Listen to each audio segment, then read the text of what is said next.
Good morning everyone. आज का जो हमारा टॉपिक है वो comparison of business profession and employment के बारे में कंपैरिजन करनी है हमको यहाँ पे। काफ़ी इम्पोर्टेंट क्वेश्चन है, मोस्ट टाइम भी क्वेश्चन है 5 मार्क्स में। एग्ज़ाम में ऐसा भी हो सकता है कि बाई चांस आपको यही क्वेश्चन सिर्फ 2 पार्ट में डिवाइड किया जाए, यानी कि ऐसा भी हो सकता है कि बिजनेस वर्सेस प्रोफेशन, तो फिर आपको एम्प्लॉयमेंट का पार्ट नहीं लिखना है। ऐसा भी हो सकता है बिजनेस वर्सेस एम्प्लॉयमेंट, तो प्रोफेशन का पार्ट नहीं लिखना है। ऐसा भी हो सकता है प्रोफेशन वर्सेस एम्प्लॉयमेंट, तो आपको बिजनेस का पार्ट नहीं लिखना है। लेकिन अगर आपको एग्ज़ाम में पूछा गया हो कि भाई comparison of business profession and employment, तो आपको तीनों पार्ट्स एक्सप्लेन करने पड़ेंगे। ओके, तो देखते हैं। काफ़ी इंपॉर्टेंट क्वेश्चन है, बार बार मैं ये कह रहा हूँ।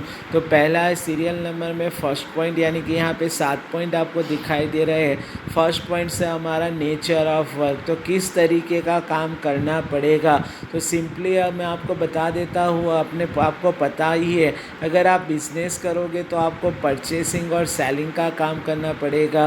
गुड्स या सर्विसेज उसको परचेस करोगे या फिर सेल कर सकते हो। तो देखिए, चलिए, तो goods and services are supplied to the customer, तो कस्टमर को आपको गुड्स देना है या तो फिर सर्विसेज। जस्ट फॉर एग्जांपल अभी मैं आपको सर्विस प्रोवाइड कर रहा हूँ। ओके, तो goods and services are the supplied to the customer in exchange of money. लेकिन देखिए, ऐसे ही नहीं होता, फ्री में नहीं होता। और आपको तो पता ही है कि business is a one type of economic activity. तो exchange of service, exchange of money, पैसों के बदले में जो गुड्स और सर्विसेज प्रोवाइड की जाएगी, सप्लाइड की जाएगी, दैट इज़ कॉल्ड एज, हम उसको बोलेंगे बिजनेस। तो सिंपली उसका डेफिनेशन के जैसा ही है, goods and services are supplied to the customer in exchange of money. दूसरा पॉइंट है हमारे पास प्रोफेशन, व्यवसाय में क्या करना पड़ता है, जिसमें आपको पता ही है कि सर्विस देनी पड़ती है। तो पर्सनल यानी कि इंडिविजुअल जिसको बोलते हैं ना, व्यक्तिगत।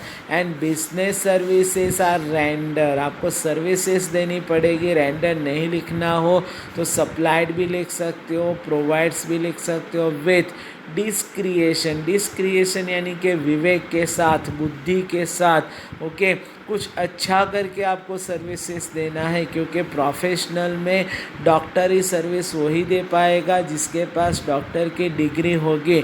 सपोज़ मैं सोचूं कल से अपना प्राइवेट हॉस्पिटल स्टार्ट कर लूँ, तो वो पॉसिबल नहीं है।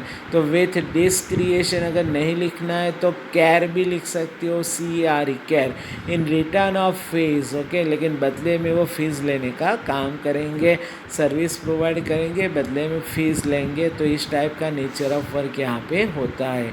लास्ट वन, एम्प्लॉयमेंट में क्या होता है, performing work as per the rules and contract. तो रूल्स और कॉन्ट्रैक्ट के हिसाब से जो भी गाइडलाइंस डिसाइड हुई है उसके मुताबिक ही आपको काम करना पड़ेगा, आप उसके ऑपोजिट नहीं जा सकते हो। ओके, सेकेंड है क्वालिफ़िकेशन, यानी कि कितना एजुकेशन चाहिए, आप कितने पढ़े लिखे होने चाहिए। तो देखते हैं, बिजनेस करने के लिए नो क्वालिफ़िकेशन इज़ एसेंशियल। अगर आप पढ़े लिखे भी नहीं हो तो भी बिज़नेस कर पाओगे, उसमें कोई डिग्री की ज़रूरत नहीं पड़ती, या फिर आपको मिनिमम 10th पास तो होना ही चाहिए, 12th पास हो। अरे कोई भी बिज़नेस कर लो, उसमें क्वालिफ़िकेशन, एजुकेशन की कोई कंपलसरी एसेंशियल नहीं है। ओके, जबकि आप प्रोफेशन कर रहे हो तो एजुकेशनल क्वालिफ़िकेशंस, अगर आप डॉक्टर बनना चाहते हो तो MBBS, MD, MS कर सकते हो। एंड ट्रेनिंग, देखिए ट्रेनिंग भी लेनी पड़ती है। जितने भी डॉक्टर है वो डायरेक्टली अपनी डॉक्टरी स्टार्ट नहीं कर सकते, उनको पूरी ट्रेनिंग दी जाती है। एंड एक्सपर्टाइज नॉलेज, आपको पूरा नॉलेज भी होना चाहिए यार, एसेंशियल। तो ये सारी चीज़ें ज़रूरी है। देखिए 3 चीज़ें, educational qualification, training and expertise knowledge, यानी कि एकदम बढ़िया नॉलेज होना चाहिए, तभी आप अपनी डॉक्टरी या वकालत ये सभी चीज़ें स्टार्ट कर सकते हो। ओके, एम्प्लॉयमेंट, नौकरी के लिए भी qualification is required as per the nature of job. जिस तरीके का काम होगा उसी तरीके से क्वालिफ़िकेशन रिक्वायरमेंट की ज़रूरत पड़ेगी। जस्ट फॉर एग्ज़ाम्पल, अगर अकाउंटेंट की जॉब होगी तो आपको मिनिमम BCom या फिर MCom किया होना चाहिए, या फिर टैली किया होना चाहिए। इसी तरीके से अगर कंप्यूटर की जॉब होगी तो कंप्यूटर ऑपरेटिंग का आपने कोर्स किया होना चाहिए। तो जॉब के हिसाब से अलग अलग क्वालिफ़िकेशन होता है, लेकिन क्वालिफ़िकेशन चाहिए जॉब में। Okay, third one point is a reward और रिटर्न। बदले में क्या मिलेगा तो वो तो आप पहले ही क्लियर कर चुके हो। Return is called profit. अगर आप बिजनेस करोगे तो प्रॉफिट मिलेगा, प्रोफेशन करोगे तो रिटर्न इज़ कॉल्ड फीस, आपको फीस मिलेगी। और रिटर्न इज़ कॉल्ड सैलरी और वेजेस, यहाँ पे आपको पगार मजदूरी मिलेगी। ओके, कैपिटल इन्वेस्टमेंट करना पड़ेगा नहीं करना पड़ेगा, तो ऑब्वियसली अगर आप अपना कोई भी बिज़नेस स्टार्ट करोगे तो पैसों की ज़रूरत पड़ेगी। अगर बड़ा बिज़नेस स्टार्ट करोगे तो ज़्यादा पैसों की ज़रूरत पड़ेगी, अगर छोटा बिज़नेस स्टार्ट करोगे तो कम पैसों की ज़रूरत पड़ेगी, लेकिन पैसा चाहिए, इन्वेस्टमेंट करना पड़ेगा। Capital is a required as per the nature and type of business. तो किस टाइप का बिजनेस, ऐसा नहीं कि सभी बिजनेस में आपको 50,000 रुपया ही चाहिए, किसी में ज़्यादा भी लग सकता है, कोई बिजनेस में कम भी लग सकता है, लेकिन नेचर ऑफ बिजनेस के हिसाब से होता है, टाइप ऑफ बिजनेस के हिसाब से होता है। प्रोफेशन में limited capital is required at the time of establishment. शुरुआत के टाइम पे जब आप बिगेनिंग में बात की, सपोज एग्जांपल अगर कोई डॉक्टर हो, उसने अपना हॉस्पिटल स्टार्ट करने के लिए पूरा कंस्ट्रक्शन कर दिया, फर्नीचर वगैरह सब कुछ कंप्लीट कर दिया, तो एक बार उसका इन्वेस्टमेंट हो गया तो उसको बार बार फिर वो इन्वेस्टमेंट नहीं करना पड़ता है, इसीलिए उसको limited capital is required at the time of establishment, यानी कि जब स्टार्ट किया उस टाइम पे लिमिटेड कैपिटल की रिक्वायरमेंट होती है। जबकि नौकरी करने में नो कैपिटल इज़ रिक्वायर्ड, आपको कोई इन्वेस्टमेंट नहीं करना है, आपको तो आपकी सर्विस के बदले में पैसा लेना है। ओके, यानी कि यहाँ पे इन्वेस्टमेंट आपका ज़ीरो हो जाता है। रिस्क, तो बिजनेस में रिस्क रहता है, हाँ, तो किस टाइप का? Uncertainty of profit. तो देखिए प्रॉफिट आपका हो भी सकता है नहीं भी हो सकता है।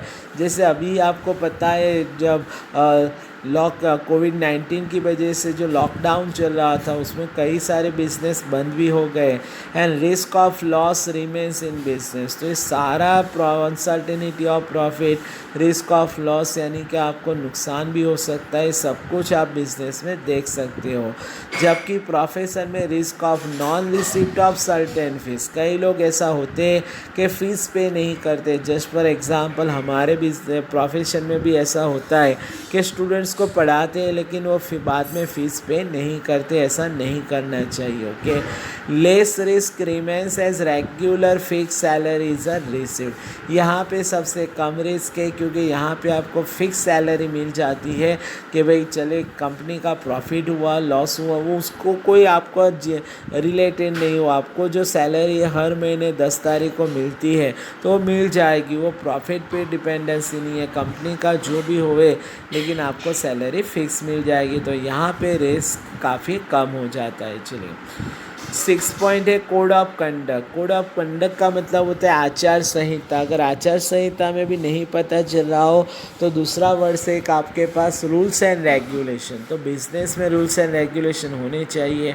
तो legal provisions are to be followed, यानी कि गवर्नमेंट ने जो भी रूल्स बनाए हैं कि भाई सपोज़ आपकी दुकान रात को 10 बजे से ज़्यादा नहीं चला सकते, आप पार्किंग सही तरीके से आपको करना है, तो ये सारी चीज़ें जो गवर्नमेंट ने बने, गंदगी नहीं करनी है तो उसको फॉलो अप करना पड़ेगा।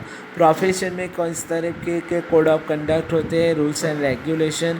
तो code of conduct is to be followed as prescribe, यानी कि जो डिसाइड किया गया होता है by the respective professional association. आपको पता है ना प्रोफेशनल वालों का अलग अलग एसोसिएशन होता है, जैसे जितने भी स्टूडेंट सीए कंप्लीट करते हैं ना उनको ICAI में मेंबरशिप लेनी पड़ती है, तो उनके जो रूल्स रेगुलेशन होंगे कोड ऑफ कंडक्ट तो उनके मुताबिक उनको काम करना पड़ेगा। एम्प्लॉयमेंट में rules specified in the agreement are to be followed.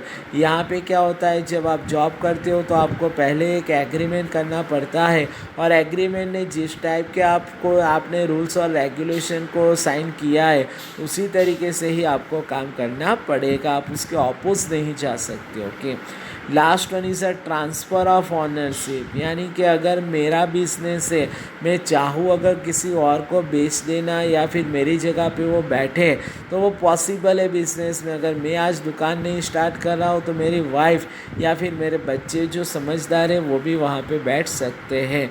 तो transfer of ownership is possible, आपकी जगह पे दूसरा कोई बिजनेस कर सकता है। प्रोफेशन में ऐसा नहीं होता, transfer of ownership is not possible. कि सपोज़ आज डॉक्टर बीमार है, वो नहीं काम कर पा रहा है तो उसकी जगह पे उसकी वाइफ या उसके बच्चे काम कर लेंगे, वो पॉसिबल नहीं, या फिर उसका पड़ोसी काम कर लेगा। एम्प्लॉयमेंट में भी ऐसा ही है, transfer of ownership is not possible, क्योंकि अगर कोई आदमी अकाउंटेंट का काम करता है, अगर वो आज नहीं जा पाएगा तो उसकी जगह पे उसके बच्चे या फिर उसकी वाइफ या तो फिर उसके पड़ोसी, उसके फ्रेंड्स, रिलेटिव्स वो नहीं जा सकते क्योंकि उनको वो काम नहीं आता है। तो नो टाइटल ऑफ ऑनरशिप की जगह पे आप transfer of ownership is not possible ऐसा भी लिख सकते हो। ओके, तो काफ़ी सिंपल यहाँ पे आपको कंपैरिजन बताई गई है बिजनेस, प्रोफेशन और एम्प्लॉयमेंट के बारे में। तो सभी स्टूडेंट्स को क्या करना है वो मैंने पहले भी बताया था। ये पूरा लेक्चर लिखने से पहले सुनने से पहले आपको क्या करना है कि आप पूरा एक बार उसको लिख देना, फिर ही आप स्टार्ट करना। ओके, तो आपको मज़ा भी आएगा। ओके, चलिए गुड बाय, मिलते हैं नेक्स्ट लेक्चर में।